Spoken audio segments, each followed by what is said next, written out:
Bien, buenos días, bienvenidos a la Universidad de Málaga. Vamos a dar comienzo a lo que es esta introducción a la conferencia que va a impartir el presidente del Gobierno. Me decían que el rector era uno siempre, pues presidente, en cierta manera, también lo es uno siempre. El presidente del Gobierno, don José Luis Rodríguez Zapatero, que tendrá el nombre de la democracia como promesa abierta. Tiene a continuación la palabra el decano de la Facultad de Ciencias Económicas, don Eugenio José Luque Domínguez. Eugenio. Muchas gracias, señor rector. Señor presidente, muchas gracias. Es un honor tenerla aquí en la Facultad de Económicas y espero que sea de su agrado también, igual que el del nuestro. Quiero saludar al resto de miembros de la mesa, vicedecana de Organización Académica, vicedecana secretaria académica de la Facultad, presidente del Consejo Social, rectora, vicerrectores, gerente de la facultad, decanos de otras facultades, alumnos de honor de la facultad, decanos anteriores de la Facultad Económica. Muchas gracias a todos por su asistencia. Público en general también, a los reservados que han faltado también, a los reservados que han faltado también. Y ahora han tenido una condición para no venir, me imagino, unas circunstancias para no venir. Y miembros del equipo de Canal, profesores de la facultad, alumnos sobre todo, muchas gracias por estar aquí, queridos alumnos, y también, bueno, pues, acompañantes de fuera que también están hoy en esta facultad. Antonio Ávila, muchas gracias, gracias a tu intercesión, esto es posible hoy. Señor presidente, hace casi 60 años se produjo un hito histórico en Málaga. Se creó la Facultad de Ciencias Políticas, Económicas y Comerciales, que más tarde pasó a denominarse Facultad de Ciencias Económicas y Empresariales.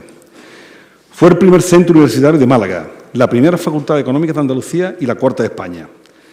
60 años constituye un periodo amplio, con alguna anécdota y muchos logros. Más allá de su función académica, la facultad se ha caracterizado por un inequívoco compromiso social, que ha generado efectos externos positivos de una enorme importancia y ha contribuido al desarrollo de la sociedad en todas sus facetas.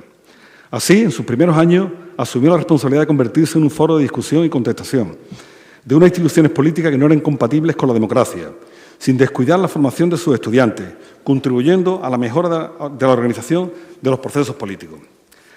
La Facultad Económica también respondió a la demanda social que se generó con el modelo de Estado instaurado con la Constitución de 1978. La construcción del Estado de la Autonomía exigió un enfoque diferente para el tratamiento de los problemas económicos y aquí nuestra facultad asumió el liderazgo que le correspondía.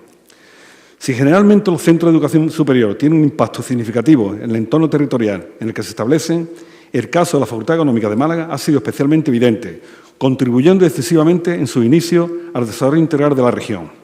Por un lado, estimuló la movilidad social, permitiendo el acceso a la universidad a personas que de otra manera no hubieran tenido esa oportunidad. Y por otro, su relevante aportación al desarrollo económico. Cuando más se necesitaba, la facultad empezó a aportar los profesionales que comenzaban a levantar las empresas. De ella han salido algunos que asumieron una función empresarial, pero también los que con su preparación técnica ayudaron a los empresarios a que sus proyectos tuvieran éxito. Difícilmente se puede exagerar la importancia que tuvo la facultad para el devenir de la economía y la sociedad malagueña y regional. Su alcance social ha sido premiado con distintos reconocimientos. En la actualidad es una facultad que forma parte de una universidad joven, pero que es sin duda motor de una sociedad malagueña en continua proyección y crecimiento. Es una facultad dinámica, con una importante proyección internacional y una posición de liderazgo en muchos ámbitos, con un elevado potencial formativo, por cuya aula han pasado más de 40.000 alumnos, que hoy ocupan puestos destacados en todas las parcelas de la sociedad, académica, empresarial, social, cultural, administración pública, organismos internacionales y en la política. Adaptada a la exigencia educativa impuesta por los diversos planes de estudio, con una amplia y prestigiada oferta de grado y másteres, y con un profesorado altamente cualificado, dedicado a la investigación y docencia, con importantes referencias de resultados a entidades públicas y privadas, insertos en el tejido social y económico de la zona, que han supuesto, en definitiva, rentabilizar socialmente el conocimiento que poseían y generaban.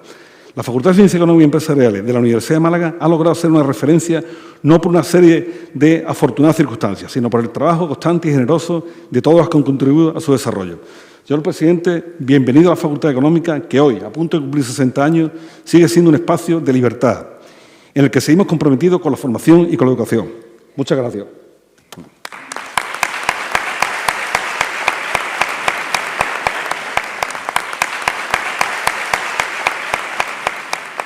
Muchísimas gracias, querido decano.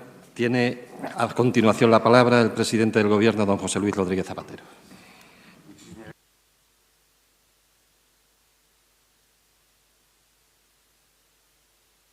Ahora, muy bien. Muchísimas gracias. Buenos días a todos. Gracias por esta invitación, querido rector, querido decano, vicedecanas. Es para mí una satisfacción poder estar hoy aquí, siempre que vengo a Málaga, y además ahora que casi siempre se viene en alta velocidad, pues al bajar en la estación de María Zambrano me produce una gran evocación. Primero porque es una pensadora malagueña, una filósofa malagueña, quizá la cima de la filosofía en España.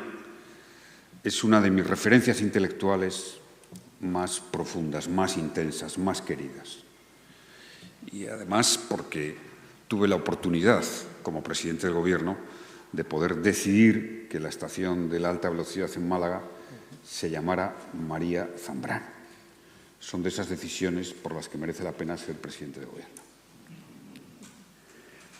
Bueno, mi gratitud, rector y decano, por invitarme a compartir algunas ideas 50 años después del nacimiento de la Universidad de Málaga, 60 años después casi del nacimiento de la Facultad de Ciencias Empresariales, de Ciencias Económicas y Empresariales, que son prácticamente pues, las décadas mejores de la historia de nuestro país. Es verdad que las ciencias sociales no son como las ciencias exactas, donde es más fácil establecer certezas y verdades inequívocas. Pero también nos permite objetivar, tener unos ciertos parámetros de racionalidad para hacer afirmaciones como esta, que vivimos las mejores décadas de la historia de nuestro país, desde los albores de la democracia a la actualidad. Comentaba con el rector y con el decano y sus equipos hace un momento que venía pensando en el tren, en el alta velocidad. ¿Cuántas alumnas habría en la universidad, en los primeros cursos, hace 50 años, en la Universidad de Málaga? ¿Qué porcentaje sería comparado con el de ahora, que imagino que esté por el 50 o más % de alumnas mujeres? ¿Qué porcentaje habría de profesoras en la primera plantilla de la Universidad de Málaga? Quizás sería bueno, dan ahí los datos. El cambio ha sido decisivo. ¿Qué capacidad tendría en sus primeros pasos en el país que nació aquella universidad, aquella facultad, de internacionalizarse, de establecer investigadores de Málaga fuera de nuestras fronteras, de atraer alumnos? Y como hoy me comentaba hace un momento, que hay casi un cupo, ¿no?, una lista de espera de alumnos y alumnas que quieren venir a la Universidad de Málaga y a la facultad. Esto en apenas 50 años, 60 años. Cuando uno le pone una cierta perspectiva, realmente merece un calificativo, que es asombroso, sencillamente, teniendo cualquier referencia mínima de la historia y de las conquistas históricas. Y conviene hacer esta reflexión, precisamente yo creo que es el sitio más adecuado a hacer esta reflexión, que es en una universidad. Las universidades son las instituciones, quizá, junto con las iglesias, con las que están muy vinculadas, desde luego en el mundo cristiano y católico, que más han perdurado a lo largo de la historia. Son las instituciones más longevas. En nuestro país, por ir a la más antigua, la de Salamanca, más de 800 años. Pero en muchos países en nuestro ámbito occidental, instituciones longevas que han persistido, que han superado regímenes políticos, guerras, momentos históricos. Y sin duda alguna, la clave de esa pervivencia de las universidades ha sido que su tarea esencial es una tarea siempre a largo plazo, siempre con perspectiva amplia. No permite otra cosa el estudio y la investigación, más que tener la perspectiva amplia, mirar a largo plazo y estar dispuesto a cambiar de opinión. Es decir, estar dispuesto a reconocer los errores y los avances, porque eso en definitiva es el proceso de investigación y la ciencia. Leía estos días un maravilloso libro que es El amor a la ciencia, de un gran físico británico-iraquí que venía a afirmar eso, ¿no? Que la humildad es lo que debe acompañar a todo proceso de investigación, de ciencia, de estudio. La humildad, la limitación de nuestros conocimientos y la capacidad de reconocer los errores.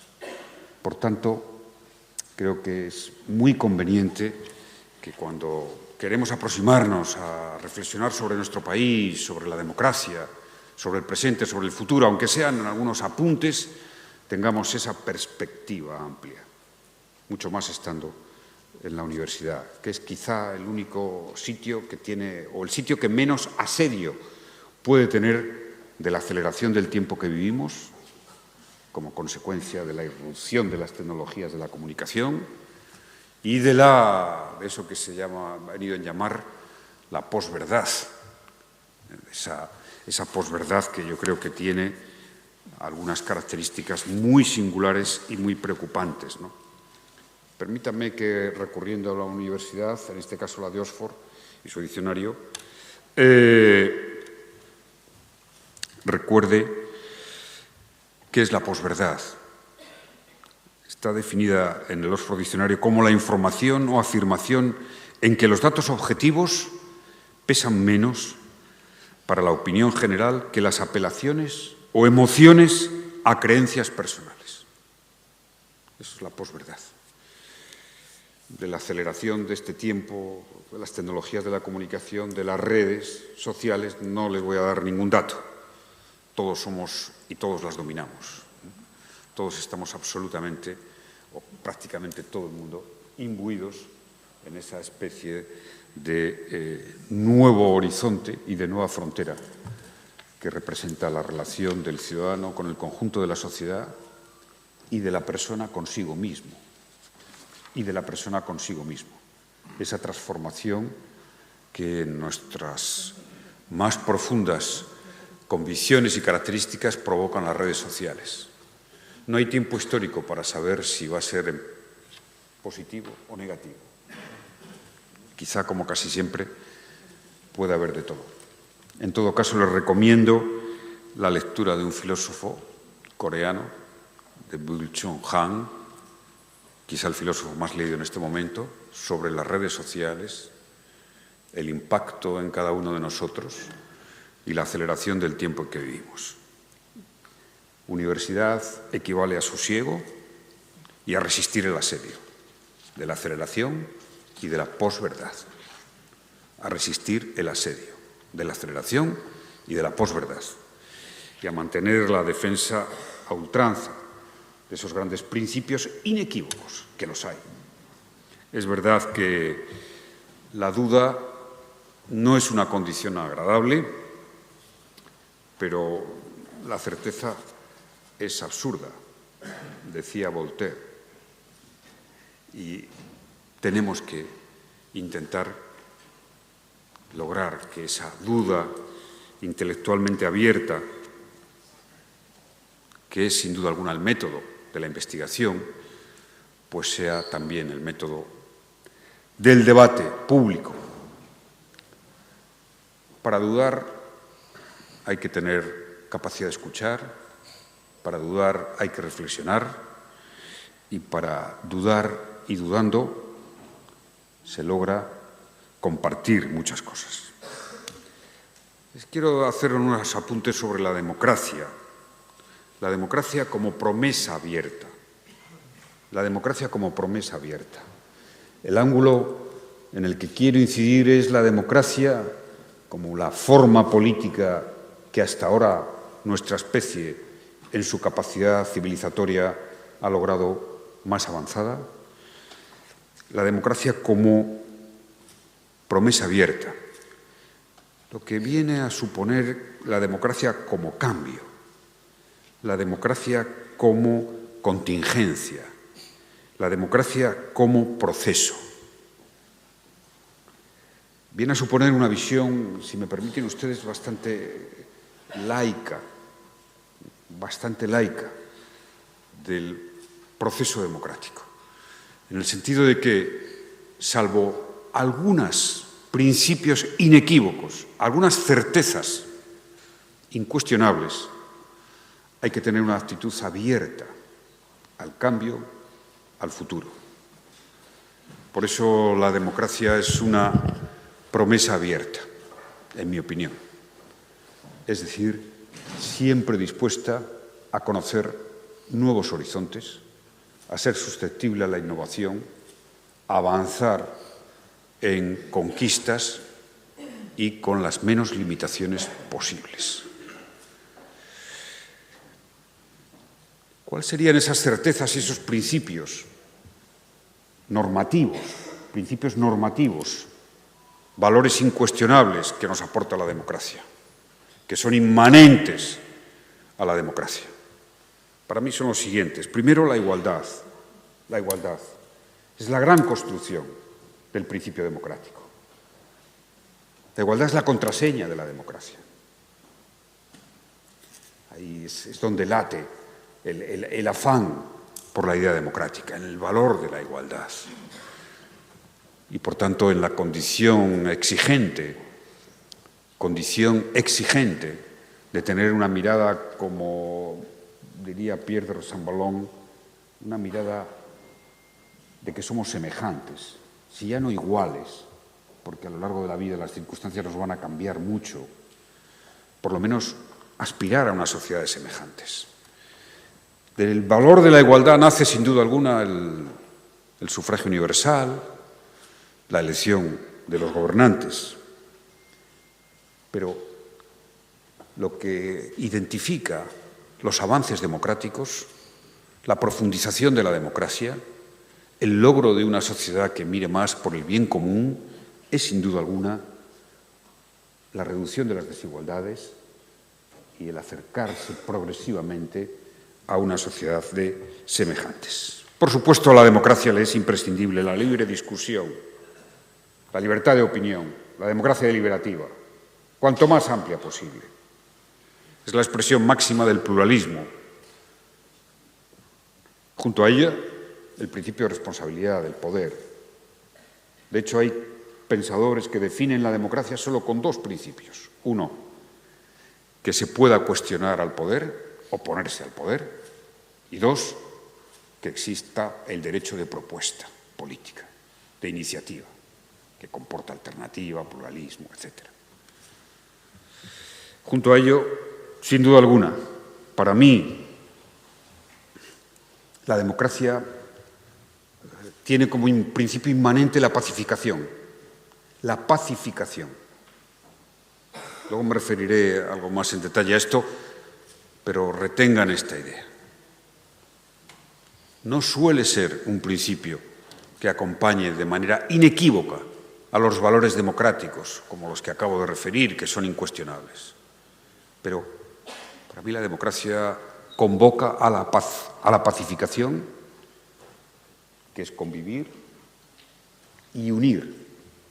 La democracia tiene un aliento de unir en la diversidad y en la pluralidad, precisamente porque reconoce toda la diversidad y toda la pluralidad, tiene ese aliento unir. Pero me interesa, como les decía, subrayar esa idea de proceso, de promesa abierta. de actitud de la democracia, a la democracia le sienta bien el cambio, le sienta bien la innovación. Siempre vuelve a empezar, siempre vuelve a empezar.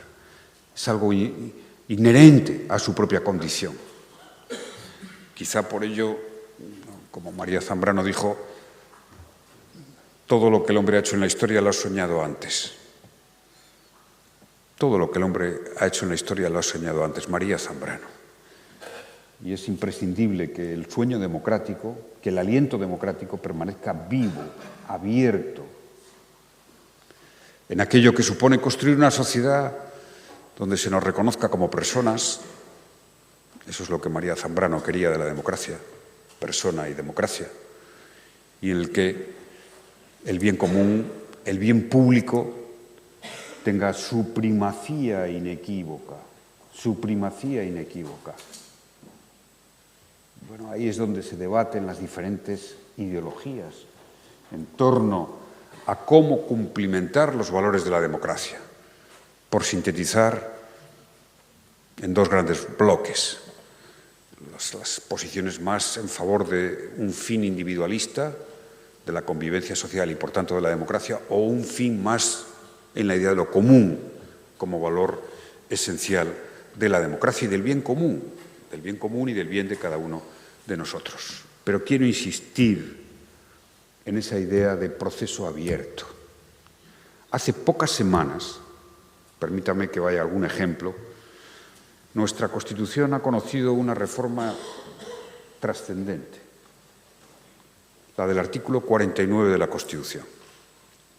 El artículo 49 de la Constitución, que ha venido a cambiar radicalmente la aproximación que nuestro texto constitucional, con la importancia que ello tiene, en definitiva la Constitución es el derecho de la democracia, es el gran principio de la democracia, viene a reconocer los derechos de las personas con discapacidad, en igualdad de condiciones, y mandata al legislador, mandata a los poderes públicos a que garanticen las condiciones de igualdad y de acceso al pleno ejercicio efectivo de los derechos de las personas con discapacidad.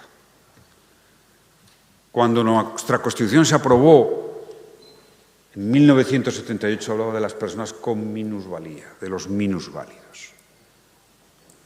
Y, por supuesto, no tenía ese reconocimiento de los derechos a las personas con discapacidad que ahora tenemos en el artículo 49 de la Constitución, que, por cierto, se ha convertido en la Constitución más avanzada del mundo en reconocimiento a los derechos con personas con discapacidad.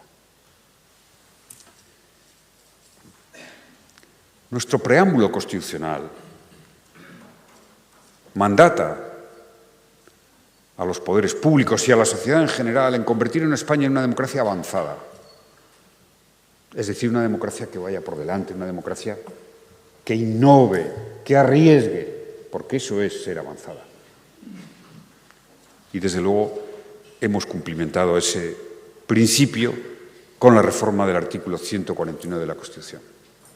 Cuando se aprobó el texto constitucional en los albores, en el inicio de la democracia, nadie reparó sobre lo ofensivo, lo inapropiado, que era el término minusválidos, ni se exigió reconocer algún derecho. La promesa democrática, la democracia como promesa, nos ha llevado a importantes conquistas y avances. No solo esta que acabo de referir. Pienso que una democracia se reconoce a sí misma cuando integra al mayor número de personas posibles y cuando reconoce los derechos a las minorías de una manera eficaz. Eso es un estadio avanzado de la democracia. Pero no solo en este caso. Por ejemplo, en el año 2005 pudimos aprobar una ley que reconoció el matrimonio entre personas del mismo sexo en España. Nuestra Constitución ignoró absolutamente esta posibilidad, esta hipótesis. Ni por asomo hay un apunte en la Constitución que permita abrir este cambio de visión. Y si somos aquí las personas que tenemos una cierta edad, absolutamente sinceras. Diremos que cuando se elaboró la Constitución nadie imaginaba ni nadie pensaba en que esto se hubiera convertido en poco tiempo en un derecho tan inequívoco, en una expresión tan clara de la libertad y de la igualdad como ha supuesto el matrimonio entre personas del mismo sexo. O, por ejemplo, el divorcio. El divorcio no aparece reconocido en el texto constitucional y, sin embargo, pues ha habido hasta 2 leyes que han dado lugar. O el derecho a la interrupción voluntaria del embarazo. Si nuestra democracia ha mantenido viva la idea de una promesa abierta, que superó los límites de lo que seguramente el constituyente pensó y ha permitido además que la propia Constitución y la propia democracia haya asumido, con argumentos diferentes en cada caso, pero ha mantenido esa idea de promesa abierta que es la democracia. No hay un fin en el que podamos decir hemos llegado a una democracia perfecta. Esa es la grandeza de la democracia, es inherente. Y la mejor prueba son los derechos de ciudadanía, a los que algunos de ellos me he referido. Los derechos de ciudadanía plena. Es constatable históricamente que cada derecho que se conquista, que se consolida en una democracia, cada derecho abre la puerta a un nuevo derecho. Cada derecho abre la puerta a un nuevo derecho. Ese es el trasunto, empezando por el primero de todos, que fue la libertad de pensamiento y la libertad de expresión en la historia. Y esa reivindicación es la que tenemos que llevar adelante. No hay una visión, no puede haber una visión estática, congelada de la democracia. Promesa abierta, sin límites.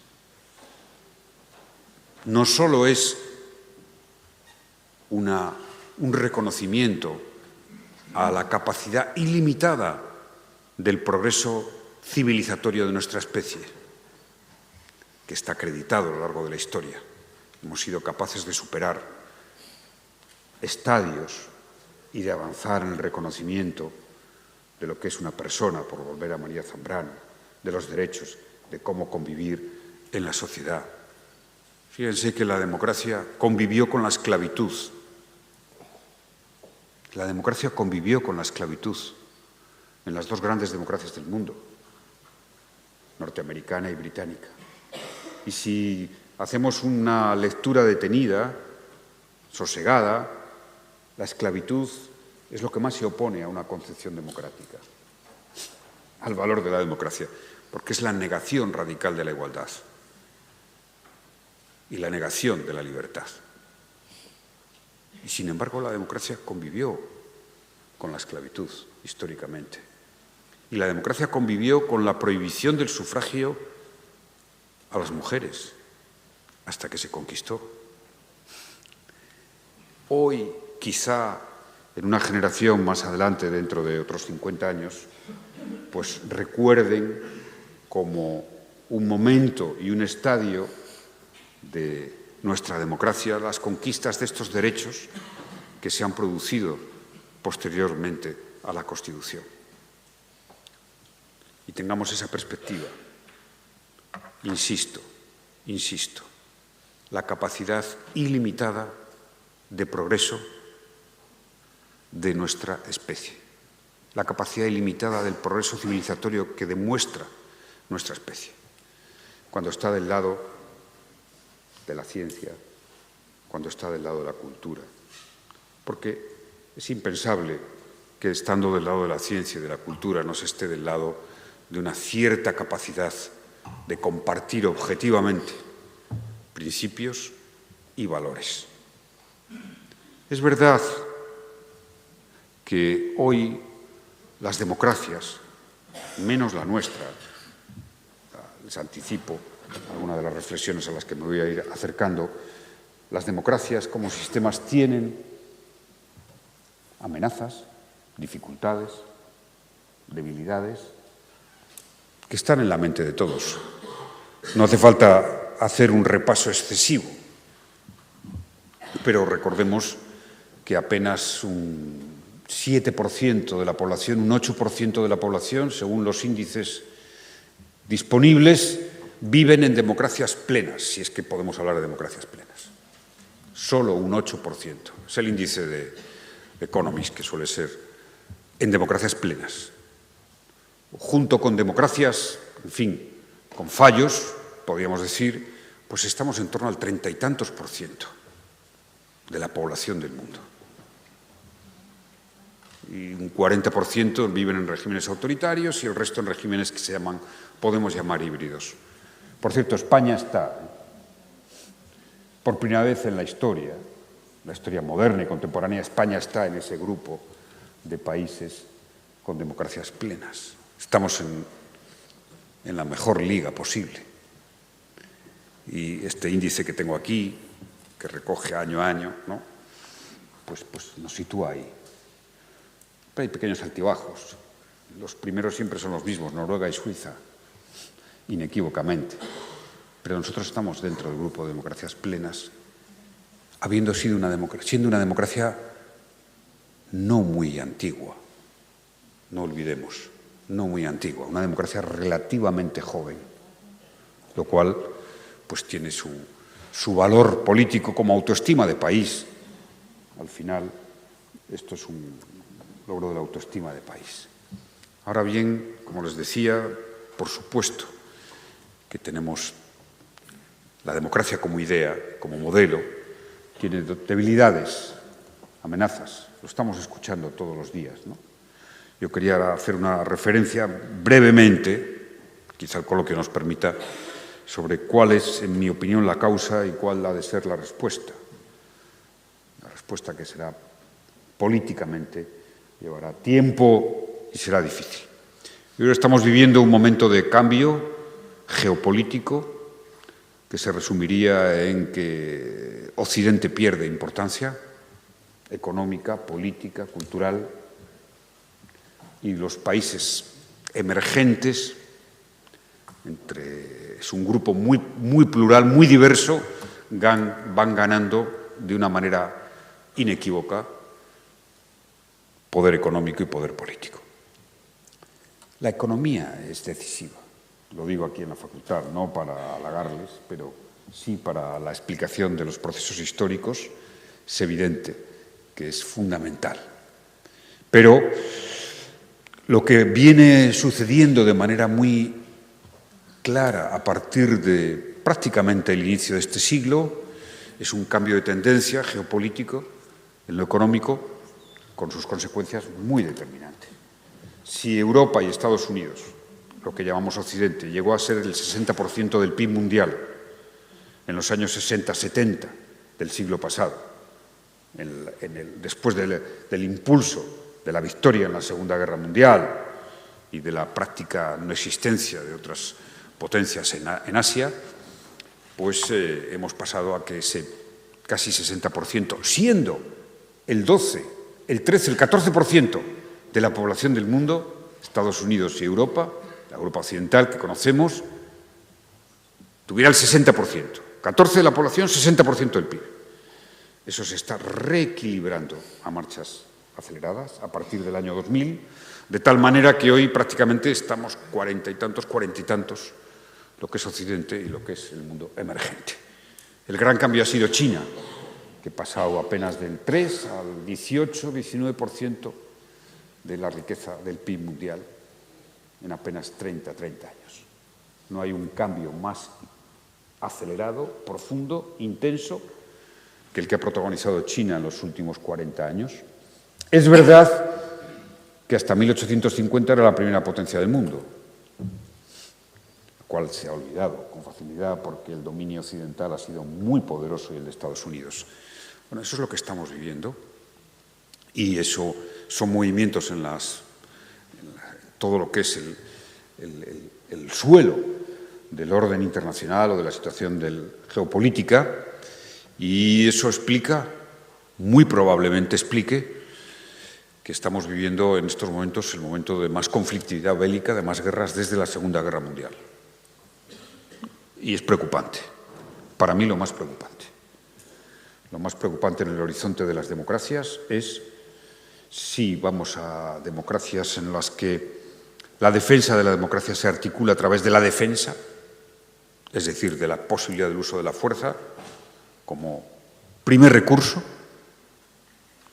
o si vamos o mantenemos o recuperamos el espíritu post-Segunda Guerra Mundial, que es el espíritu de la Carta de las Naciones Unidas, que es el espíritu de la solución pacífica de los conflictos y de la capacidad de coexistencia con las naciones más allá de sus sistemas políticos, que es, por cierto, lo que establece la Carta de San Francisco.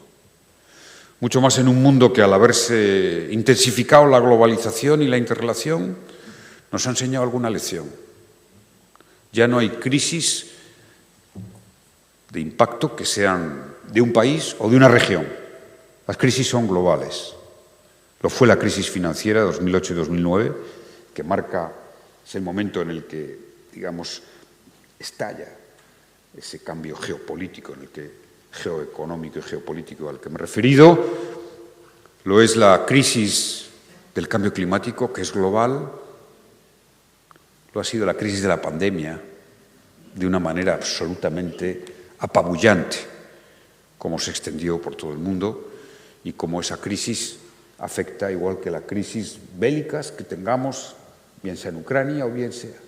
Es decir, todos los acontecimientos de trascendencia se irradian de manera global, de manera interrelacionada. Y la buena noticia, la que nos debería de servir como buena noticia, es la reflexión que incorpora ese libro que acabo de citar, del placer de la ciencia, el placer de la ciencia, ¿no? Me gusta el título, mucho. Que es decir, ¿cuál es la buena noticia? La buena noticia es que en la pandemia logramos una vacuna a una velocidad que nadie podía imaginar, en un tiempo récord. Incluso ni los más optimistas podrían haber vaticinado, los investigadores más optimistas, que podríamos haber tenido esa vacuna. Y dice, ¿y por qué ha sido? Atención, ¿por qué ha sido? Ha sido porque la ciencia hoy es global. La ciencia es global. Y en la contribución a la fabricación o producción de esa vacuna estaban comprometidos investigadores y laboratorios de todos los continentes, de las principales potencias, trabajando en red. Esa es la gran noticia. Bueno, pues si sabemos que las crisis y los problemas globales son globales y que la mejor respuesta ha sido la colaboración en el ámbito de la ciencia, traslademos esta idea al ámbito de la política. Y lo digo en un momento que sabemos que es muy difícil, precisamente por eso, porque tenemos el conflicto, la guerra de Rusia invadiendo Ucrania, tenemos el conflicto en Oriente Medio en uno de los peores momentos desde hace 50 años y tenemos latente ese conflicto entre las dos grandes potencias, Estados Unidos y China. Y solo se resolverá, y tenemos una Unión Europea que ha cumplido bien los deberes en la pospandemia y en la crisis económica de la pandemia, pero no tiene la fuerza política suficiente para marcar un liderazgo internacional de cooperación, multilateralismo, como, en mi opinión, deberíamos necesitar. Quizá tengamos que esperar un cierto tiempo. Mi tesis es que el post-Biden-Trump hará que Estados Unidos tenga que definir un nuevo liderazgo y cuál será su nuevo papel en el mundo, en un mundo en el que ya no va a ser la única superpotencia. Creo que va a ser muy difícil que puedan hacerlo o Biden o Trump, por supuesto. Y que ese país que tiene una crisis importante de identidad, a pesar de ser la primera potencia, a pesar de ser la primera de gran democracia, tiene una crisis importante de identidad y de cómo diseñar ese nuevo orden global, tendrá que hacer esa reflexión a la que yo creo que Europa debe de contribuir de manera decisiva. Es decir, la salud de nuestras democracias depende de nuestra visión y de nuestra acción en el mundo, porque es más global que nunca y porque las democracias cada vez ocupamos, en cuanto a peso económico y político, un papel aún muy relevante, pero menos relevante. Es decir, va a depender nuestro bienestar político y de nuestro bienestar democrático mucho más de la relación y del orden internacional que construyamos que de nuestras medidas internas. Porque nuestro problema no es un problema que nace entre nosotros, no, aunque a veces lo creamos. Es un problema que nace del cambio global. Si no interpretamos bien Occidente, que ha liderado el mundo, si no interpretamos bien las democracias, que son los sistemas a los que aspiramos como más perfectibles, más deseables, el momento histórico, podremos poner más en riesgo nuestras democracias y no veremos avanzar nuevas democracias en el mundo. Esta es mi tesis. Sé que es una tesis un poco heterodoxa, pero tengo ese convencimiento que parte de una visión muy profunda de lo que ha sido, sobre todo los últimos 20 años, justo coincidiendo prácticamente con el arranque del siglo XXI, desde el ataque a las Torres Gemelas, que marca decididamente un nuevo tiempo, a lo que ha sido el conflicto más reciente vivido con Rusia y dónde están los antecedentes. Les diría que creo que nuestra democracia, más allá de nuestras pasiones y de nuestras dificultades para elevar nuestra autoestima, presenta un desempeño muy razonable, muy positivo, y que no atisbo, a pesar de lo que se dice, no atisbo riesgos sustanciales a nuestro vivir democrático, a nuestro comprometernos democráticamente y a nuestra visión. Claro, cuantos menos excesos, mejor. María Zambrano dejó una sentencia fantástica, y es que todo extremismo destruye lo que afirma. Bueno, es así. Pero estando aquí en esta Facultad de Ciencias Económicas, permítanme que les haga para terminar, una breve referencia a esa promesa democrática y a ese Estado. Creo que nosotros tenemos como país razones fundadas para no solo tener ese juicio sobre nosotros mismos positivo, sino sobre todo para aportar a un debate amplio que va a tener, por cierto, en el mes de septiembre un momento álgido, decisivo en mi opinión. Es verdad que son 2 meses antes de las elecciones americanas, pero Naciones Unidas, a impulsos de su secretario general, ha convocado un debate sobre el futuro del mundo en septiembre en Naciones Unidas. Un debate que abarca cómo reconstruir el orden internacional, cómo afrontar de manera cooperativa el reto del cambio climático, cómo acelerar el cumplimiento de los objetivos del desarrollo sostenible, cómo establecer nuevos mecanismos o un nuevo modelo del Consejo de Seguridad para preservar más la paz y afrontar estos momentos bélicos tan delicados. Se trata de hacer un gran debate.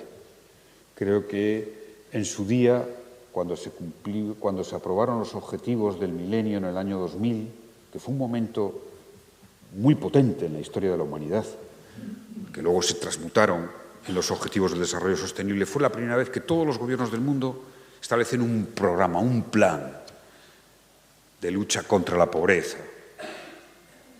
por la salud, por la educación, por la erradicación del analfabetismo, por las condiciones mínimas básicas. Y sin duda alguna, en fin, la lucha contra la pobreza en la historia de la humanidad apenas tiene un siglo. No era un debate, no ha sido un debate históricamente. Hasta hace que en los años 50, 60 del siglo pasado, ONGs, instituciones multilaterales, empezó a hablarse de la pobreza, del hambre. Empezaron a crearse instituciones, programas, planes, lideró Naciones Unidas y hay un avance sustancial, notable, muy lejos de lo que sería deseable, porque aún persiste de una manera lacerante la pobreza, la miseria en muchos países del mundo. Pero ese avance o ese horizonte se ha puesto ahí. Y yo creo que como somos conscientes y tenemos una amenaza a que este siglo XXI se parezca en cuanto a la coexistencia pacífica al siglo XXI, al siglo XX. Y creo que sería el peor destino para las democracias y para todo el orden global, que esa impronta latente en este momento, esa impronta bélica, que se extiende, que se justifica, y esa ausencia notable de afán por la paz, de poner el valor de la pacificación, de la negociación, del acuerdo, como algo esencial, sustancial del espíritu y del principio democrático. Creo que deberíamos de intentar como país, porque tenemos una honda, en mi opinión, una honda actitud, una profunda actitud en favor de la solución pacífica de los conflictos, debería de ser un objetivo de debate en este país y de debate para ese mes de septiembre. Quizá mi generación es una generación la primera generación que ha vivido siempre en libertad y en democracia en la historia de España. Lo he dicho muchas veces en mi vida. Yo, la primera vez que voté la Constitución española del 78. Y he votado toda mi vida. He tenido ese enorme privilegio de estar en una democracia plena de la que solo disfruta un 8% de la población del mundo. Por tanto, permítanme que termine mi intervención con una cita que a mí me viene muy bien, porque saben que mi fama es de optimista, ¿no? Es reconocida, pero voy a hacer una cita como reconocimiento a la economía y a la Facultad de Ciencias Empresariales del único premio Nobel no economista, premio Nobel de Economía. Es un economista no economista, que acaba de fallecer hace unos días. Una de las grandes figuras del pensamiento de los últimos 50 años, Daniel Kahneman, que es el que ha venido a estudiar con más profundidad, es un psicólogo, un gran psicólogo, aquello que se puede denominar el sesgo retrospectivo y los sesgos que tenemos a la hora de enjuiciar. Su obra es un tratado en favor de la humildad y contra la soberbia y la prepotencia. Su obra es un tratado en donde viene a decirnos que, en fin, somos muy buenos explicando todo lo que pasa, pero somos muy limitados para saber lo que va a pasar y para hacer predicciones. Y que hay que descontar muchísimo todos esos sesgos. Pero Daniel Kahneman dice así, y con esto quiero terminar. Si a usted se le permitiera un deseo para su hijo, considere seriamente desearle ser optimista. Los optimistas normalmente son alegres y felices, y por lo tanto populares. No populares en el sentido de partidos, Voy a hacer la cosa.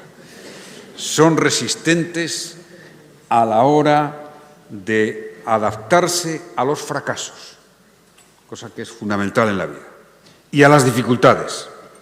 Sus posibilidades de sufrir depresión clínica se reducen. Su sistema inmunológico es más fuerte. Cuida más de su salud. Se sienten más sanos que los demás Y, de hecho, es probable que vivan más tiempo. Premio Nobel de Economía Daniel Kahneman. Reivindiquemos el optimismo y la democracia como un gran sueño, como el sueño de María Zambrano, que siempre estará abierto para nuestra voluntad de ser hombres y mujeres libres e iguales. Muchas gracias.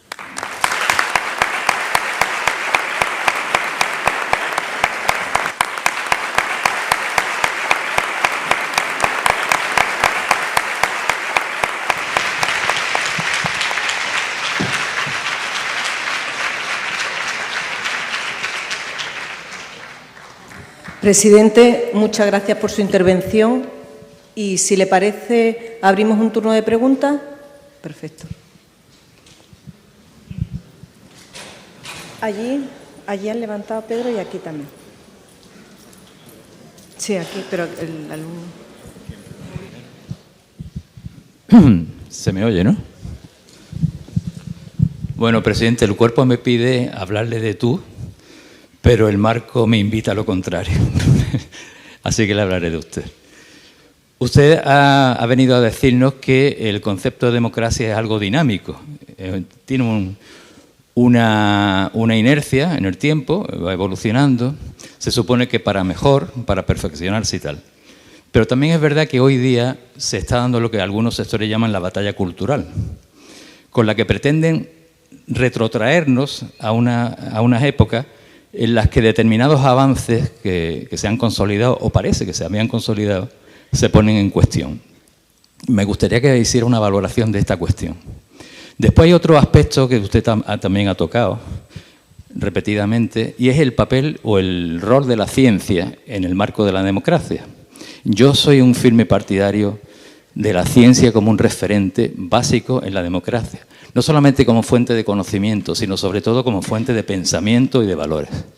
Yo creo que toda persona tiene la obligación intelectual, todos, de forjarnos nuestra propia interpretación de la realidad. Es un esfuerzo que todos estamos obligados a hacer. Y para eso hay que tener una mente con un soporte científico importante.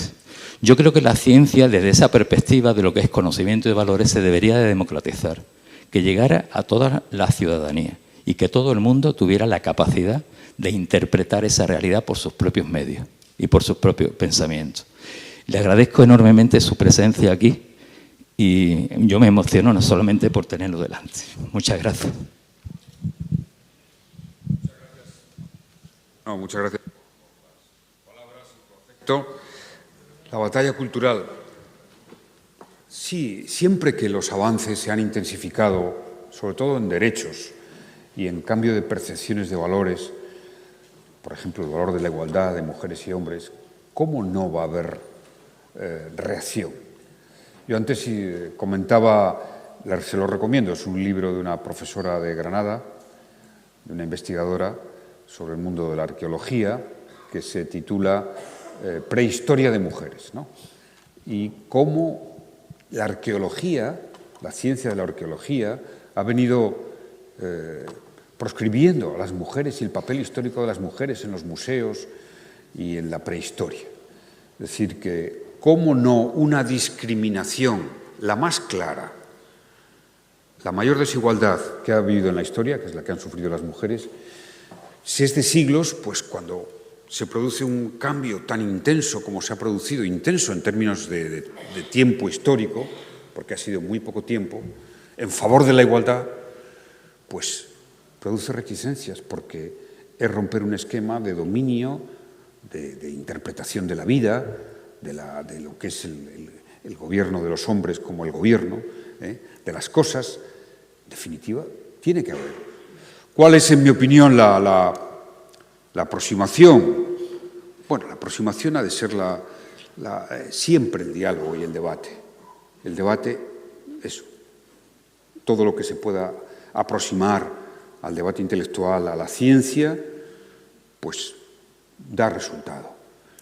Y yo lo he dicho muchas veces, o sea, creo que los avances en derechos, que es lo que está detrás de la batalla cultural, pues me parece que se impone.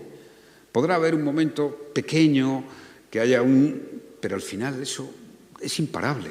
O sea, tengo ese convencimiento porque Nos lo dice la historia de la humanidad y la racionalidad.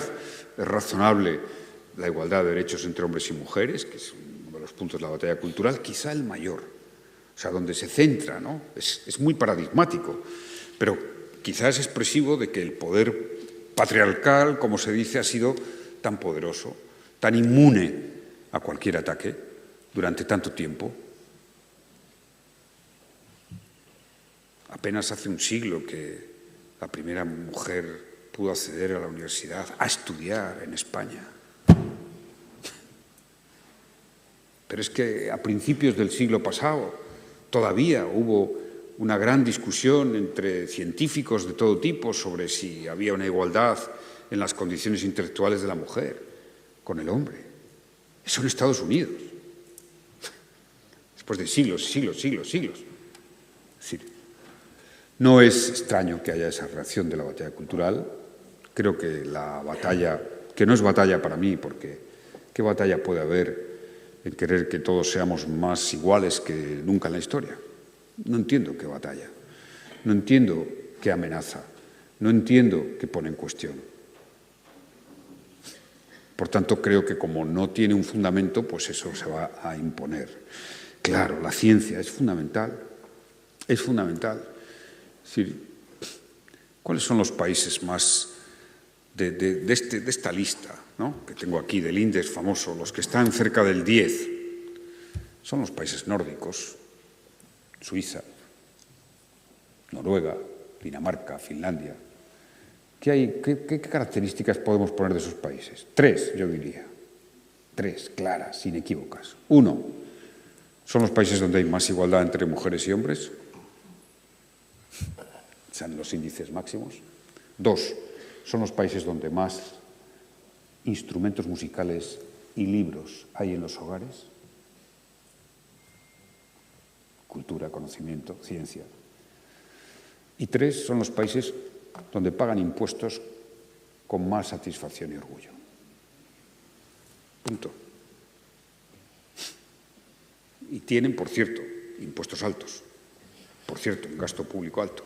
Son los países donde los índices de calidad de vida, de democracia, están más altos. Nosotros estamos en el estadio inmediato superior.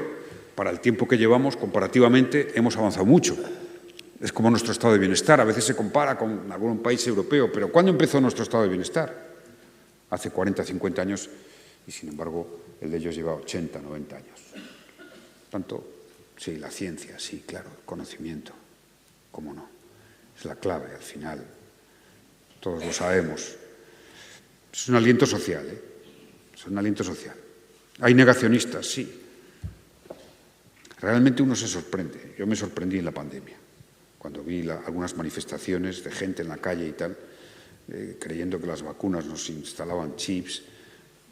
Pero ha pasado a lo largo de la historia. Es que terraplanistas ha habido siempre. Ahora, afortunadamente, no se produce como antes la persecución a la ciencia ni a la opinión en los países libres. Y hay un porcentaje de gente en Estados Unidos que cree que Elvis Presley no ha muerto. Bueno, convivamos con naturalidad con esto, pero no tengo ninguna duda, en mi fe en el progreso es indeclinable. Con momentos, por supuesto, de altibajos en la historia. Ahora tenemos uno difícil. Bueno, superamos 2 guerras mundiales en el siglo pasado. Se trata de que ahora no lleguemos a eso. Que la lección sea aprendida de lo que fue el siglo XX, todos sus contornos. Y estamos ahora en ese momento. Estamos ahora en ese momento. Pero yo estoy en el optimismo, claro.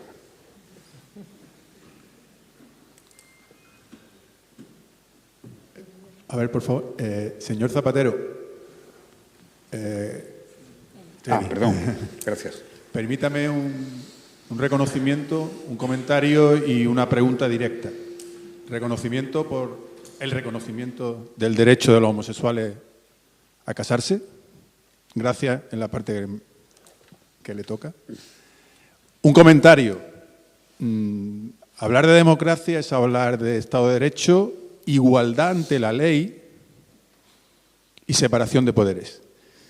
Creo que es un mal chiste hablar de que España está en este momento en las democracias plenas. Lo siento así. Y una pregunta muy directa. Venezuela acaba de vetar a Corina Machado e inmediatamente ha vetado a Corina Lloris. Gobiernos incluso de izquierdas como Lula, en Chile, Boric, Petro, en Colombia, han criticado ese veto de forma suave, pero lo ha criticado. Todavía el Gobierno de España no se ha inclinado en hacer un comentario siquiera negativo de ese asalto a la democracia que considero que es vetar a la oposición. La pregunta serían dos. ¿Qué le debe este Gobierno a Venezuela? Y la segunda, ¿qué piensa usted concretamente de que un Gobierno vete a la oposición a la hora de presentarse a las presidenciales? ¿Lo considera usted eso democracia? Gracias. Muy bien. Bueno, agradezco la primera reflexión que me permite hacer algún comentario, ¿no?, con la perspectiva, para enlazar con la segunda y la tercera. Yo recibí críticas muy duras cuando impulsé el matrimonio homosexual. Recibí críticas muy duras, iba a destruir la familia. Recuerdo la manifestación más grande que organizó la Iglesia Católica en España. Yo jamás pensé que hubiera tantos obispos cuando vi aquella manifestación. No creí que había tantos en la calle, ¿no? Y pocos años después, se casa un dirigente del PP, que está ahora en el Senado ahí, Maroto, ¿no? El PP, por supuesto, se opuso, radical, en mi contra, romper la familia. Se casa en Vitoria y allí está Rajoy en la boda, disfrutando y bailando. En la boda de un matrimonio homosexual. Oiga, imagínese la satisfacción para mí, que se me dijo de todo y luego, ¿cómo es la democracia? Pues eso, derechos para todos. Y afortunadamente este es un tema ya superado. ¿Qué digo eso? Porque yo lamento discrepar absolutamente de esa afirmación sobre nuestro Estado de Derecho y nuestra separación de poderes. Mire, le voy a dar una opinión, y es que lo importante de un país, igual que de una persona, no es cómo se ve a sí mismo, sino cómo nos ven los demás. Nuestro país en el mundo, permítame que lo diga así, en la comunidad democrática, está absolutamente reconocido como un Estado de Derecho, donde hay separación de poderes radical. O sea, no tenga ninguna duda. O sea, lo afirmo con rotundidad. Lo viví como presidente de gobierno. O sea, jamás... es que ningún juez de este país, vamos, ninguno, 99,9, para no ser dogmático, se deja influenciar por un político, ¿no? O sea, descrea de eso. Si a usted le cuentan eso, le digo, es mentira. Es mentira. Puede haber, por supuesto, personas, jueces, que sean más conservadores, menos conservadores. Eso es otra cosa. Como presidente del gobierno, jamás tomé un café, ni siquiera tomar un café con un magistrado del Tribunal Supremo. Jamás. Está ahí. Nadie podrá salir a decir lo contrario. Cosa que creo que pase ahora también. Por tanto, nuestro Estado de Derecho está absolutamente con toda vigencia. Y el debate sobre cómo se eligen los que gobiernan el Poder Judicial o los jueces, es un debate que existe en muchos países. Por cierto, en casi todos, el gobierno de los jueces, no la justicia, no la impartación de la justicia, por supuesto, es una parte más del gobierno de un país, de una democracia, y se lo atribuyen los representantes del pueblo, los elegidos, bien el gobierno, bien el Parlamento. Porque cuando estamos debatiendo o hablando de que algunos dicen los jueces elijan los jueces, no, es que no se trata de eso. Se trata de que los jueces gobiernen los jueces. Pues no. el gobierno de los jueces, de la sanidad, de la universidad. Al final, quien debe decidir es quienes representan a los ciudadanos. Y eso no tiene nada que ver con la libre importación de una sentencia, que siempre, para ello, van a ser absolutamente independientes los jueces en España. Porque si no reconocemos que vivimos en una sociedad donde el Estado de Derecho y la división de poderes funciona, primero yo creo que estamos haciendo un flaco favor a la verdad, y dos, estamos dañando la confianza en nuestra democracia. Podrá tener muchos defectos nuestra democracia, por supuesto que los tiene, pero ese que se usa habitualmente, yo le refuto. Y además es que no se puede poner ningún dato. O sea, hay que poner pruebas para decir nuestra separación de poderes está en un momento, nuestro Estado de Derecho. ¿No? Que los jueces han expresado en este momento, una mayoría de jueces o de asociaciones, críticas a una ley, forma parte de la democracia. Recordar a continuación que si algo es el Estado de Derecho, es el respeto a la ley. Y que si algo es la ley, es la expresión de la voluntad popular. Y los jueces son los primeros que saben que su tarea es aplicar la ley. La ley podrá gustar más o menos, se podrá cambiar, derogar o no, pero es la ley como expresión de la voluntad popular. Estos son no los principios, son los axiomas del Estado de Derecho. Y esto es lo que pasa en nuestro país, que las leyes se aprueban y que la ley es la expresión máxima de la voluntad popular con un límite, que es su constitucionalidad, que solo corresponde enjuiciar a un tribunal constitucional. Un tribunal que no forma parte del Poder Judicial, pero que es un tribunal de derecho. Es un tribunal de derecho y, por tanto, un tribunal que ha de decidir con arreglo a principios de derecho y de derecho constitucional y de derecho de la democracia. Y unas veces nos gusta lo que dice el Tribunal Constitucional y otras no. Eso a mí, por lo menos. Pero yo quiero vivir en un país donde haya un Tribunal Constitucional que cuando haga una sentencia y no me guste, pues quiero vivir en ese país, aunque sea presidente del Gobierno. Me pasó. Siendo presidente del Gobierno hubo sentencias del Tribunal Constitucional que a mí no me gustaron, pero yo quiero vivir en ese país. Y eso lo deberían de decir todos los dirigentes políticos, porque es una tarea de pedagogía importante. Yo no se me ocurre cuando el Tribunal Constitucional dictó una sentencia que no me gustaba, deslegitimar al Tribunal Constitucional. Decir que el Tribunal Constitucional es tribunal de parte, como de ningún otro tribunal. Esto sí que son reglas, ¿no? Sobre Venezuela, yo le digo que esperemos a las elecciones del 28 de julio. Y no tengo problemas de hacer nuevamente ese debate. Conozco Venezuela muy bien. He trabajado a petición de la oposición desde 2015 en dos objetivos. Uno, el primero de ellos, que allí no hubiera un conflicto civil, una guerra civil, que hubo momentos muy difíciles. Y dos, en que el diálogo, la convivencia pacífica, se sustancia a través del proceso electoral. No fue posible que no desembocara en una guerra civil, que pudo haber sido.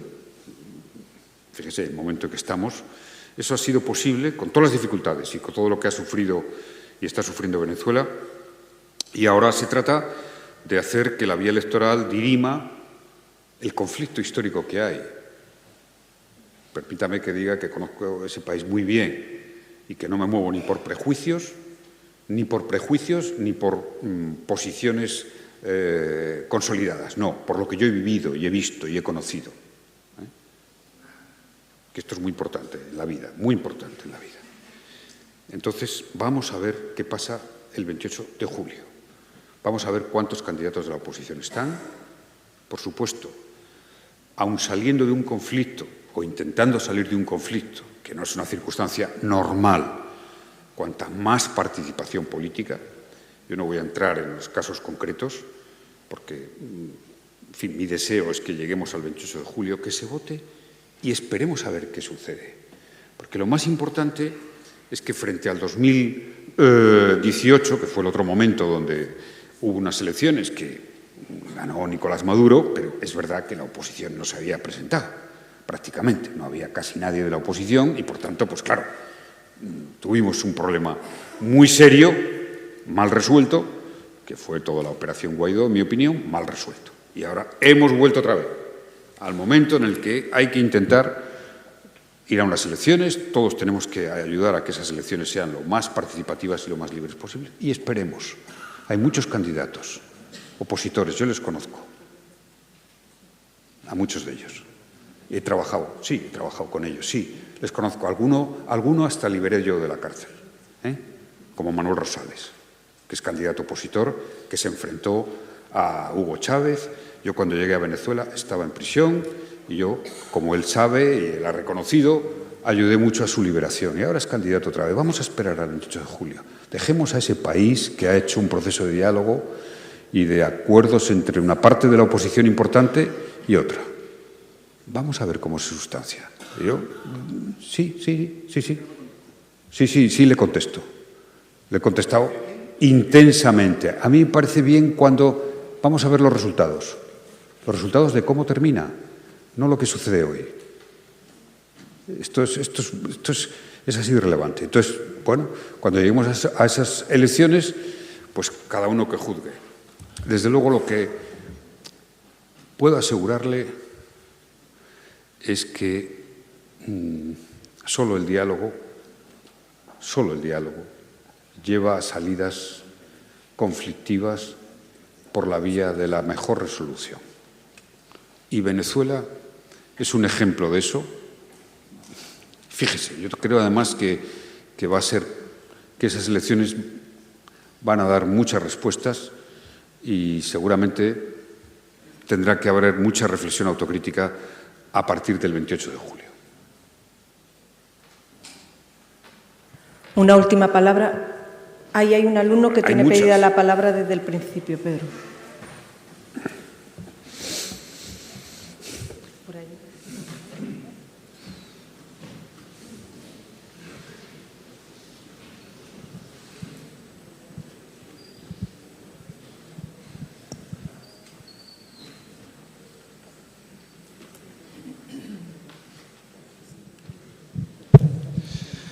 Muy buenas tardes, señor presidente. Mi nombre es Esteban Romero, soy estudiante de tercero de Finanzas y Contabilidad. Si no le importa, le voy a hacer dos preguntas, van a ser rápidas y prometo no ser muy malo. En la primera, para empezar, yo he leído a Daniel Kahneman y no puedo estar más de acuerdo con él en que hay que ser optimistas, pero en política yo creo que también hay que ser realistas. Y usted cuando afirmó en el programa de Onda Cero con Alsina que la amnistía iba a traer reencuentro y consenso en Cataluña, pues bueno, yo voy a decir por qué. Según el Centro de Estudios de Opinión de Cataluña, lo que viene siendo el CIS, pero allí, en Cataluña, desde junio de 2023 hasta nuestros días, el apoyo al gobierno español se ha reducido en un 3%. Ahora el apoyo está en un 50%, así, y un 48%, no, pero es que voy más allá. El 69% de los catalanes siente insatisfacción democrática. Mi pregunta creo que es obligada. ¿Para cuándo, para qué fecha estiman ustedes que el reencuentro y el consenso va a llegar a Cataluña? Y en segundo lugar, según una estadística que ha hecho el ABC con 17.615 encuestados, el 93% piensa que Pedro Sánchez va a negociar un referéndum de autodeterminación para Cataluña pronto. ¿Usted qué opina? Y si piensa que no, ¿será en 2024 o en 2025? Muchas gracias.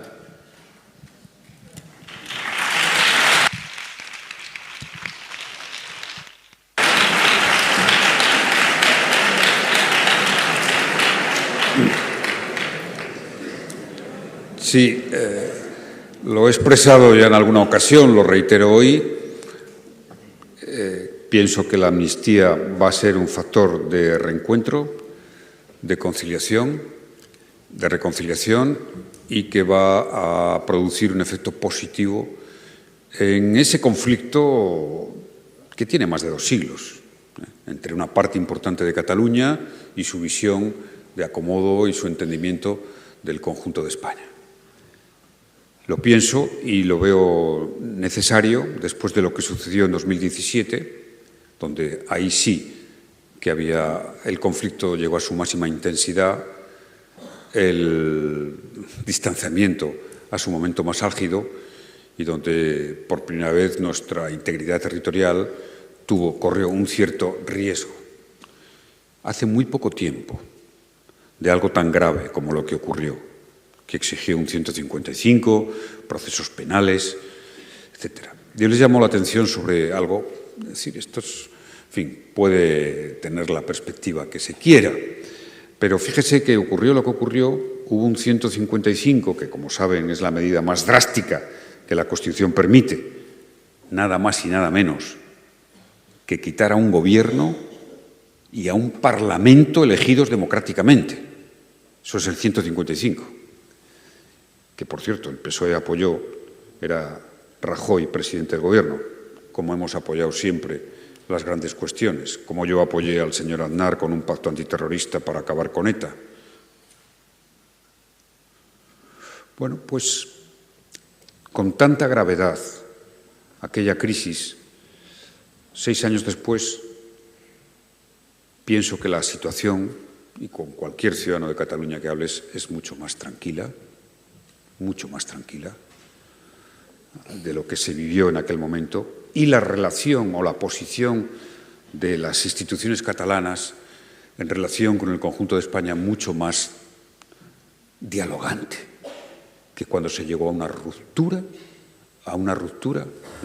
que exigió, hombre, se aplicaron unas leyes de desconexión y se declaró la independencia, nada más y nada menos. Una declaración bastante ineficaz e inútil, porque como le decía a nuestro amigo que me preguntaba por las 3 cosas de Venezuela, si nosotros no somos lo que creemos que somos, la identidad no es lo que uno cree que es, ni como país ni como persona, es lo que los demás te reconocen. Y yo siempre, cuando hablo con los independentistas, les digo, mirad, no reconoció ningún país en el mundo esa declaración, ese amago de declaración. ¿Por qué? Porque los ciudadanos, porque la comunidad política internacional, democrática y la no democrática, no ve la independencia de Cataluña, no ve la ruptura de un país. Eso es evidente, es claro. Y creo que esa lección la hayan aprendido. Y lo que ve toda la comunidad, sobre todo la democrática, la comunidad política democrática, es que tratándose de un conflicto claramente político, histórico, hay que intentar políticamente negociar, hablar, dialogar, para reencontrarse y para lograr una cierta estabilidad. Esto es así en la inmensa mayoría del pensamiento de la comunidad política democrática. Por tanto, sí, estamos mucho más serenos de lo que fue. Lo que pasa es que enseguida se olvidan las cosas, ¿no? Esto es como la pandemia, enseguida se nos ha olvidado. Y mira que sufrimos, mira que se sufrió con Cataluña, en las calles, la angustia que teníamos, las medidas que hubo que tomar, las policías. ¿Cómo se olvida? Ahora está mucho mejor, no hay más que ir a Cataluña. Y la amnistía va a contribuir. Hagámoslo día a día, no se trata de un momento y una decisión, no. Como todo, la convivencia es lucha por la convivencia, el reencuentro es lucha por el reencuentro. Hay que dedicar mucho tiempo al diálogo, a escuchar, a entender, a pensar por qué cerca de 2 millones de personas en Cataluña pues están más inclinados a querer estar fuera de España. Hay que escuchar. Será la única manera de aproximar, de recuperar, de entender. No conozco otra. Y le puedo decir, si le vale como ejemplo, en fin, con toda la humildad, que las cosas que me han salido bien en mi tarea política, o que pienso que me han salido bien, todas ha sido a base de mucho esfuerzo, diálogo, entendimiento. Y pensar que el otro tiene sus argumentos y sus razones, y que no uno es ni el bueno y el otro es el malo, porque entonces sería imposible nuestra convivencia democrática. Antes decía que había en la democracia un afán de eso, de unir. Para unir hay que escuchar, hay que entender, hay que perdonar, hay que reconciliar. No existiría democracia como modelo, como idea en la historia si no hubiera habido tantas amnistías, tantos reencuentros. Es así. Sí, solo es la democracia la que tiene la capacidad de ser generosa. Obviamente un sistema no democrático no lo es. Es la democracia la que puede ser generosa, la que convoca al reencuentro, la que permite pasar página. Sí, y merece la pena, es la grandeza de la democracia. Sobre el referéndum, no. Ya le digo yo que no. Bueno, ya lo he visto que tiene una afición demoscópica, que está bien, pero le diré que yo que he visto millones de encuestas en mi vida, ya se imagina usted, ¿no? Vamos, millones de datos y miles de encuestas, pues como todo en la vida, ¿eh? Hay que cogerlo con cierta... Pero hay una cosa que es más importante, es que la opinión de las encuestas cambia. Esa es la grandeza de la política. Y lo más apasionante es cuando ves que una encuesta pues no te da bien para las ideas que tú defiendes, empiezas a explicarlo y vas cambiando la opinión. ¿Por qué me opongo al referéndum de autodeterminación? Porque además le digo no va a producirse. Por una razón que conforma ese esquema que acabo de exponer muy sintéticamente sobre mi visión de la democracia. Es decir, los mejores productos políticos de la historia son fruto del acuerdo, de la negociación, nunca de la imposición. Y la democracia es un intangible que trata siempre de que los problemas se resuelvan antes de que se decidan, porque se sabe si resolvemos un problema será mejor que decidirlo. ¿Por qué digo esto del referéndum? Porque es constatable que en un referéndum, más allá de su inconstitucionalidad, no estoy ahora en el terreno de la clara inconstitucionalidad, no, estoy en el terreno estrictamente político histórico. Normalmente, cuando hay un referéndum, referéndum de esta naturaleza, las fuerzas suelen estar equilibradas. 50 y tantos, 40 y tantos, más o menos, siempre así. Pero es que quien pierde quiere la revancha. Siempre pasa. Porque se ha visto cerca y porque sabe que a lo mejor puede haber mañana o dentro de 5 años otra mayoría. Eso es lo que ha pasado en Escocia. ¿Hubo el referéndum? Sí, pero perdió el no y los del no ya quieren que haya otro. En Canadá hubo 2, ya no vuelve a haber ninguno, ahora se lo digo yo. Y en Escocia tampoco. Es decir, aprendamos las lecciones de países que tienen problemas parecidos al nuestro. No nos creamos que nosotros somos un país que, oye, pues se parece más a Gran Bretaña en cuanto a su composición histórico-identitaria que a la homogeneidad de Francia, o más a Canadá o más a Suiza. Eso es claro. Ahora, tenemos que asumir eso, ¿eh? Es decir, el conjunto de los ciudadanos españoles, yo, en fin, nací en Valladolid y viví en León toda mi vida, hasta que me fui a Madrid. Imagínese, mi conformación sobre España, ¿no? Sí, yo lo he explicado y lo digo, y ustedes también, aquí seguramente habrá personas que puedan compartir esa vivencia. Yo cuando estudié mi carrera, el bachiller, en fin, a mí el catalán, la lengua catalana era para mí algo inexistente, prácticamente. No estuvo nunca en mi formación. De que en mi país había nada más y nada menos que otras lenguas que la mía, por la que daría mi vida. Yo daría mi vida por la lengua, con la que hablé mis primeras palabras, empecé a entender el mundo, la vida, el amor. Y claro, esto es importantísimo. O sea, mi experiencia he constatado de una manera inequívoca que allí donde la lengua materna condiciona absolutamente tu identidad, porque es la manera que has nacido a la vida, al mundo, a todo. Si no se entiende esto, no se entiende. Y si no asumimos que en la democracia singularidad no es privilegio, tampoco. Singularidad no es privilegio. Diferencia no es privilegio.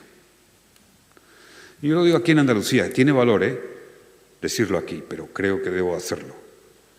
Si no asumimos que hay algo en nuestro país que históricamente ha sido pues, unas diferencias territoriales muy intensas, económicas, no voy a entrar en las razones, seguramente aquí hay muchos economistas que lo saben, pero que tenemos un modelo desde la democracia que se llama un modelo que en parte explica el desarrollo económico, los avances, que es el modelo de financiación territorial.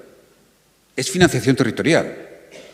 O sea, son los territorios, se llama así, financiación autonómica. ¿Es correcto, sí o no? Luego sí, en el debate decimos, no, pagan las personas, sí, pero el modelo, curiosamente, que está establecido desde la Constitución es financiación autonómica. Es decir, como en los modelos federales, por cierto. Y si no reconocemos que hay comunidades que aportan al conjunto y otras que han recibido, pues no estaremos haciendo una democracia con la sinceridad suficiente. Sí, y a mí, yo quiero ser de los que, por supuesto, aporten, no de los que reciban.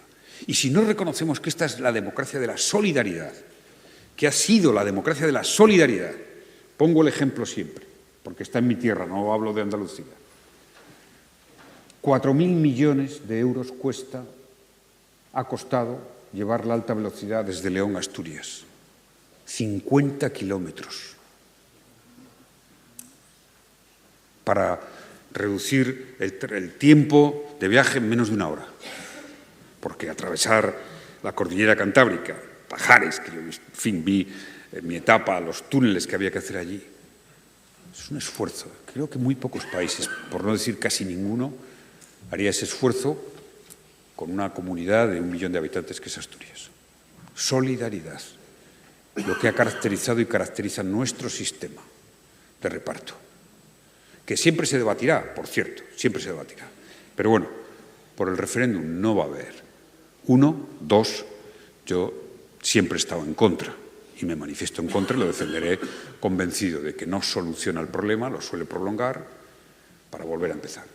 Hay que llegar a acuerdos, que a lo mejor no es un acuerdo definitivo, si no lo ha sido nunca en la historia, pero al menos sea por un tiempo de estabilidad. Y yo me paso mucho tiempo de mi vida a hablar con independentistas para ver todo lo que podemos compartir, porque quiero, ¿cómo no? Quiero a Cataluña, quiero que Cataluña sea España, como es, y que además esté lo mejor posible. Porque en democracia al final la aceptación, el consentimiento de los gobernados es fundamental. El consentimiento de los gobernados es fundamental. Si tenemos, es que esto no es un tema de que sean 4, o sea, un grupo organizado, no. Es que pasó el 155, fueron a la cárcel y son mayoría absoluta en el Parlamento, el independentismo de Cataluña. O sea, que podemos decir, no existe el problema. Muy bien, no existe, será porque no quieres que te preocupe de verdad tu país. Pero esto es así y vamos a ver qué pasa en las elecciones próximas. Paciencia, diálogo, reconciliación, escuchar, no imponer, convencer, no atosigar, seducir. ¿Tiene esta democracia capacidad de hacerlo? Sí.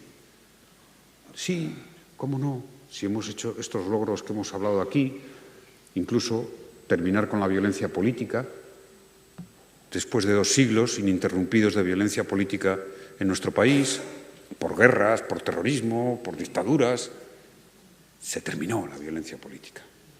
No matamos por política. Y esto es fundamental. O sea que claro que podemos hacerlo. Gracias.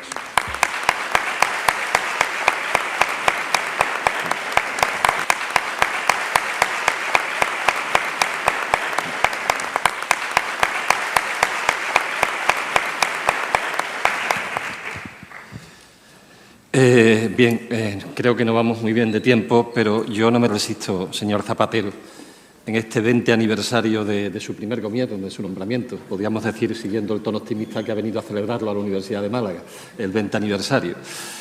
Usted estuvo muy ligado a la universidad, precisamente además nombró un ministro de universidades que era uno de los nuestros, rector de la Universidad Autónoma de Madrid, el profesor Gabilondo. Y me consta que ha seguido muy cercano a la universidad, tanto a nivel de participaciones como la de hoy, como hace no tanto tiempo fue nombrado doctor honoris causa de su Universidad de León. ¿Cómo ha visto el cambio en estos 20 años de la Universidad Española y especialmente del sistema público de universidades? ¿Usted piensa que las universidades están jugando el papel o viene a ser un poco el tema de que hablábamos antes de Europa, de que seguimos siendo un adorno en el sistema público? Bueno, creo que la característica más importante de la universidad en España es precisamente lo que ha contribuido a la democratización social de nuestro país. Es decir, creo que nuestro país hizo una opción por el acceso a la universidad, por la igualdad de oportunidades a la universidad. El que haya universidades en cada una de las provincias es prácticamente el mejor testimonio, por supuesto discutible, si eso ha limitado la calidad o no, pero yo, en fin, esto siempre es un debate, que estamos en el ranking de las universidades. Lo cierto es que uno viaja por el mundo, y aquí, fuera de aquí, yo no sé si a ustedes les pasará lo mismo, y hay un reconocimiento a los profesionales, a los ingenieros, a los abogados, a los químicos, a los científicos españoles. Son valorados, muy valorados en el mundo y en la empresa internacionalmente, lo cual es poco compatible con que la Universidad Española no tenga un buen rendimiento.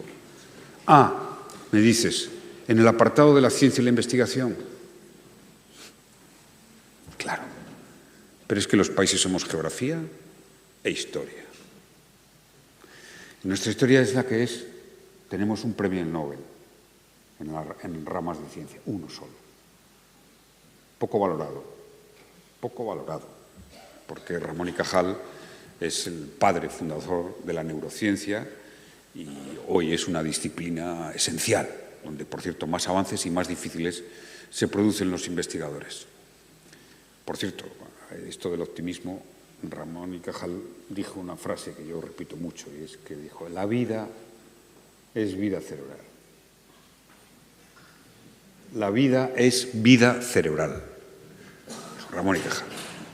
Y es verdad, todo depende de lo que tenemos aquí. Es decir, bueno, claro, nuestro sistema de ciencia está aún lejos de lo que son los países más avanzados. No se improvisa. Yo recuerdo que llegué al 0,7 de gasto en I+D+I, pero estábamos muy atrás y hemos estado muy atrás en la ciencia. Eso no será una tarea seguramente que trascienda décadas. Y sí, hay que apostar por la investigación básica. Es la clave, es decisivo. Y ojalá esos porcentajes que se han establecido con la ley de la ciencia en favor de la investigación básica estén. La contribución de la universidad a mí me parece que cumple un papel social decisivo. Yo ahora he dejado ahí un trapo, ¿no? Es decir, si alguien tiene que pensar con esa visión global es la universidad. Si alguien tiene que aproximarse. Y ahora, en este momento histórico, bueno, seguramente hasta incluso en la economía, ¿no? Esa visión de colaboración global tiene que ser el papel. Por ejemplo, sí, voy a decirlo aquí, son falta que las universidades no hagan unos pronunciamientos en este momento con la intensidad de conflictos bélicos y de guerras que hay en favor de los principios del multilateralismo, de la Carta de Naciones Unidas, de la solución pacífica de los conflictos. Porque si la escalada bélica sigue, podemos comprometer en riesgo el progreso, el desarrollo, la ciencia, el avance, porque lo hará el sector militar, y podemos poner muy en riesgo lo que es, sin duda alguna, todos los grandes logros, o buena parte de los grandes logros que tenemos. Es decir, no puedo asumir que, estando en el momento de la historia donde más desarrollo científico hay, donde la inteligencia artificial estamos diciendo a ver si va a competir con la inteligencia natural, que yo creo que nunca podrá competir, porque a la inteligencia artificial nunca se le pondrá la piel de gallina, que es el primer motor de la inteligencia, el sentir, el pálpito. Y sin embargo, hemos sido muy poco capaces de progresar civilizatoriamente en apartar la guerra, en dejar a un lado el uso de la fuerza, reducirlo al máximo para abordar cualquier cuestión, la más grave que sea. Sobre todo les voy a contar una experiencia. Hablaba el rector de que siempre es presidente y yo tengo un expresidente amigo que es el expresidente Samper de Colombia, que tiene una frase muy buena, la repito mucho. Dice, ay, si se pudiera ser expresidente sin haber sido presidente.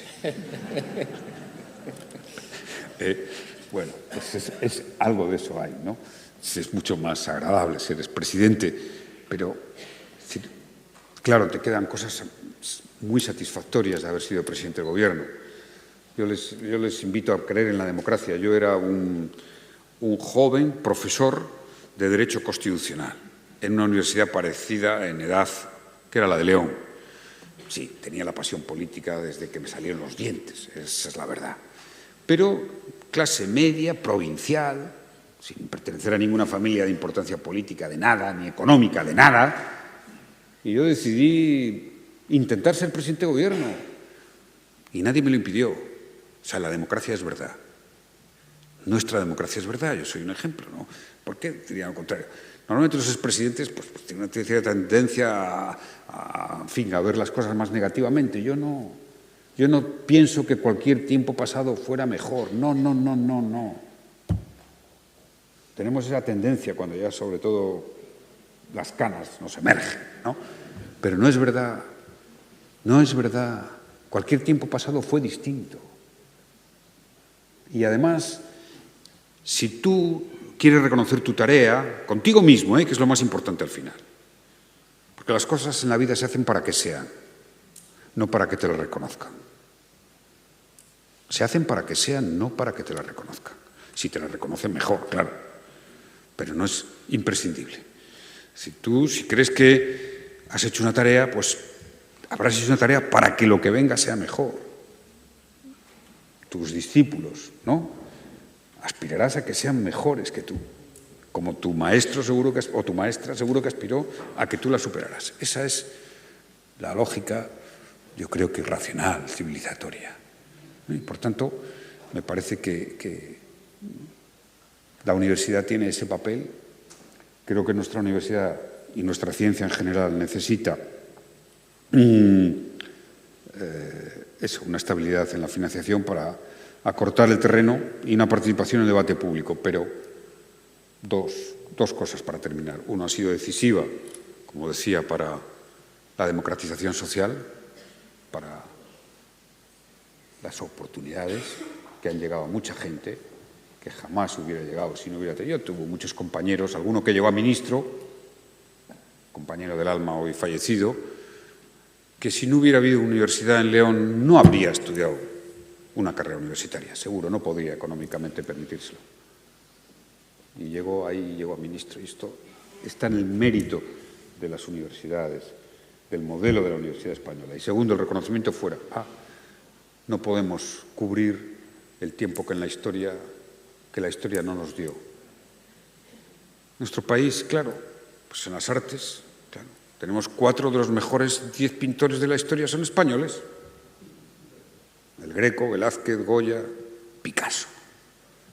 Si dices 10 pintores mejores de la historia, 4 españoles. En la literatura, la mejor novela de la historia. Pues sí, española, El Quijote. La mejor filósofa, sí, malagueña, María Zambrano. Pero en ciencia, tenemos que asumirlo. Y esto, ustedes saben mejor que nadie que la ciencia es una cuestión de años, de instituciones bien consolidadas, ¿Cuánto llevan nuestras instituciones científicas consolidadas en comparación con las de Alemania, Estados Unidos? Bueno, yo creo que el balance es, ojalá hoy haya una participación mayor del debate universitario, sobre todo en esa visión global sobre el orden internacional que nos jugamos. Pero yo, en fin, fui profesor de Derecho Constitucional. Me gusta tanto la universidad como la política. Me gusta tanto el derecho como la política. Pero se me daba mejor la política, decían. Y siempre admiro, en definitiva, lo mejor que aprendemos en la vida se aprende en un aula. Sea un aula de una educación básica o sea en un aula universitaria. Un aula donde prima la palabra, el conocimiento y la convivencia. Gracias.